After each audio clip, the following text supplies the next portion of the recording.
Welcome to MSD Systems YouTube channel with Shane Jamam. If you want to get into Strongman, go to the fucking website, download Enter Strongman, and also use our gym locator to find any local Strongman gyms. If you are an athlete looking for a program, if you do not have a program right now, guys, get MST Bot. It's 4 weeks free. Trust me. If you don't have a program for off season, get MST Bot. Trust me. You won't regret it. 4 weeks free, 25 quid a month. Best money you'll spend. Anyhow, the video today, we're going to talk about neck training, guys. I have no idea why, but randomly I keep getting asked questions on fucking neck training as of the last month or so.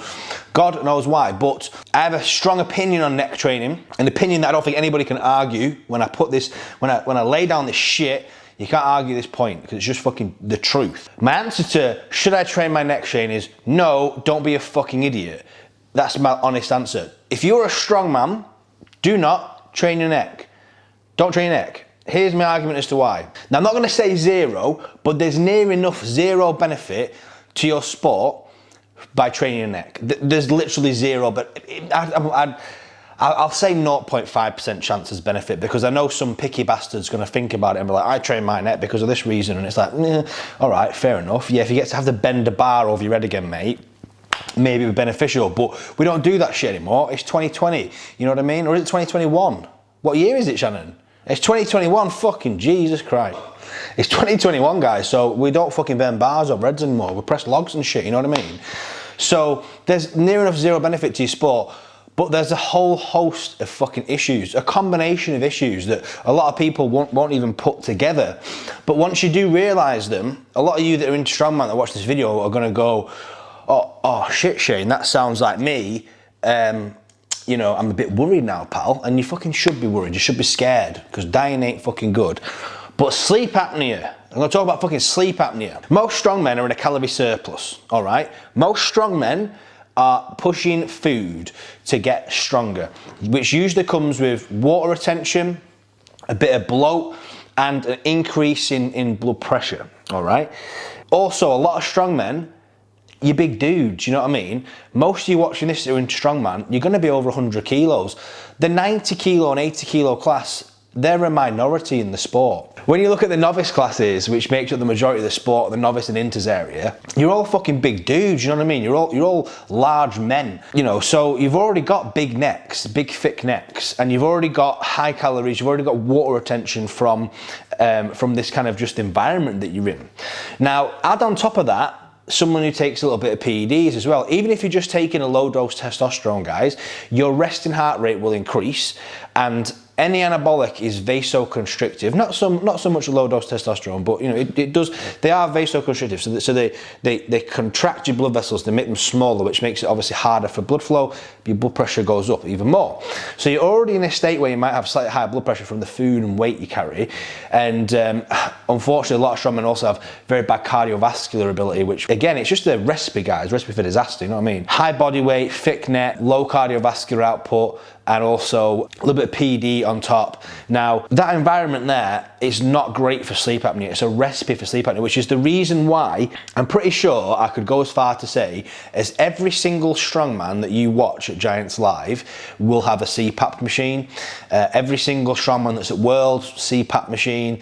Most high-level strongman, CPAP machine. There's a reason for it, guys. It's because all those things, you know, pushed forward are a recipe for disaster with sleep apnea. Now, you add neck training on top of that. Now, the neck is an extremely sensitive area to training. It doesn't take much stimulus and it doesn't take much time to slap an inch on your neck. Trust me, guys, it really fucking doesn't. Especially if you're in that fucking scenario I just wrote there, where you're basically in an extremely anabolic environment. Loads of protein, loads of calories, loads of recovery, PEDs. Your neck's gonna grow real fucking fast. Let me just paint a picture for you as to why this is so fucking stupid. So fucking Joe Bloggs goes to the gym, he pops an Anadrol, it's max deadlift day. He pops a pre-workout drug. All right, he takes a pre-workout drink as well, and he ends up smashing the PB dead. He comes home, he has a big fucking feed, you know, big salty Chinese, because he's just smashed his fucking deadlift PB. Then he goes to bed. All right, goes to sleep.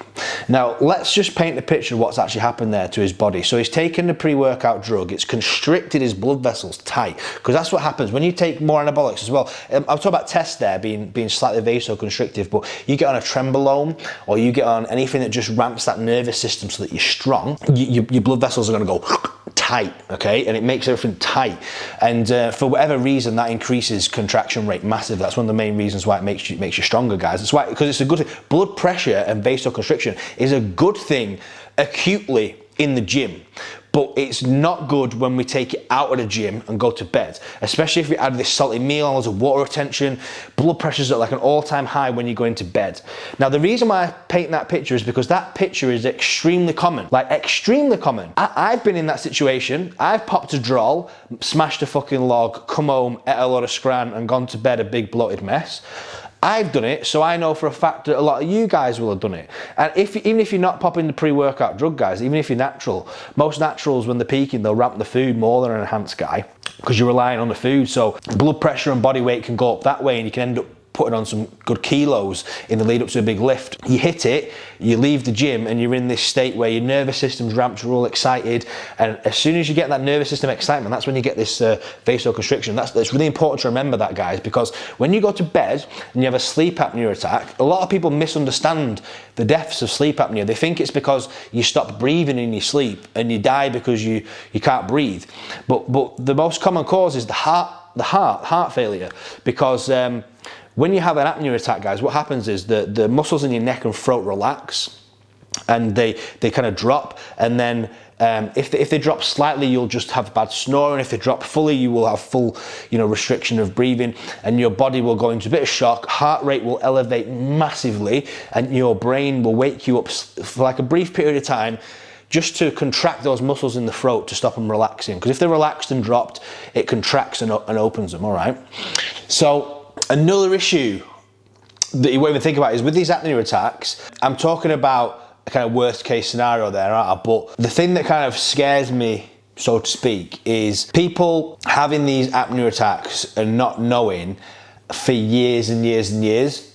And then if you're training your neck and you're making them 10 times worse, it's the wearing on the heart over 3, 5, 10 years. Because you imagine every single night your heart's going up to that kind of crazy beats per minute. So it's putting so much stress on it, and every night it's going to repeat the process every single night. You're not suddenly going to not have one night, you know what I mean? It's going to be a similar scenario every single night, and it puts so much stress on the heart. It's absolutely crazy.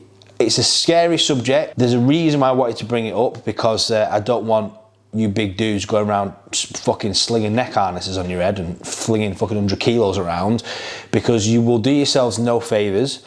And yeah, I'm hoping this can be a little bit of a video. I'm gonna probably call it fucking neck training sleep apnea, I don't know, call it something like that, so that people can be a bit more educated on it, because a lot of the pros know about it, but the information doesn't track down properly to the novices and whatnot. The information tracks down that you need a CPAP, and people think, I need a CPAP, but they have no idea why. They've just heard of a CPAP in Strongman.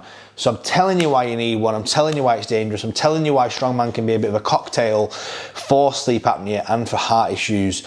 And unfortunately, we have lost people in the time I've been in the sport. I know people that we've lost to these issues. So it is something that I think needs to go out there. And yeah, I hope even if it just helps one person or makes one person get a sleep study done, yeah, then it's worth it, innit? Apnea attacks can be quite subtle. There can be 2 to 3 a night, or there could be 10, 20 a night, or there could be hundreds a night some people have. It's absolutely fucking crazy, guys, honestly. It's a really scary thing. When you're in that state that we've created in that scenario, you don't want your heart rate to be tripling in the night, going up to 180 beats per minute in an apnea attack. You don't want that, because it's extremely dangerous. It's a recipe for disaster. And the reason why neck training is so retarded is because all those things I just spoke about them, if you train your neck, it will fucking grow, and it will grow fast, and you will enhance the damages that sleep apnea can do to you. You might go from 3 apnea attacks to 30 apnea attacks in a month, because it's that quick you can grow your neck quick. You can grow your neck in a month, guys, trust me. You can grow your neck in a month, especially if you're on anabolics. You grow your neck in a month. So if you add You go from being someone who's got 2 or 3 apnea attacks a night, you don't even know you've got it, and then you're up to 30 to 50 attacks, and you've got, you know, high blood pressure, your heart rate's elevated anyway from the drugs you're using, and your cardiovascular health is terrible, then, you know, and potentially you might even have a pre-existing condition that you don't even know about, guys, and then you start having 50 apnea attacks a night. It's fucking dangerous. Let me put it that way, absolutely dangerous. So my personal opinion on it is, like, I would say to them, why would you want to train your neck? Like, when it's gonna grow, there isn't a way to train your neck that it won't grow. Any stimulus is gonna grow. Doesn't matter whether it's isometric, doesn't matter whether you use some fucking special device, it doesn't fucking matter. Your neck's gonna grow and it's gonna increase your apnea. You might even go from being someone who doesn't have it to having sleep apnea because you broke that threshold when your neck grows. But again, when I speak these videos, guys, I speak to my audience. So if you're watching this and you're not a strongman, then, you know, if you're a certain athlete, if you're doing some other sport, I can completely see the benefits. But in other sports, like fighters, for example, fighters are extremely cardiovascularly fit. They're usually not on PEDs. And if they do use PEDs, it's very acutely when they're not getting tested and they quickly get off. And also they're usually, you know, going to be monitoring the heart rate. They're going to be monitoring the blood pressure. They're going to be monitoring these things because that's how they're going to track their fitness. When they're doing like cardio, they're going to monitor the heart rate. They're going to track the recovery. So they have a much better understanding of their health markers, whereas strongmen, people don't even know their fucking blood pressure, mate. You know what I mean? So it's a little different in other sports. Also, there's a huge benefit in fighters to training the neck because they're going to be able to take a better shot. So there's actually a benefit to it that you can be like, oh, it's a quite serious benefit.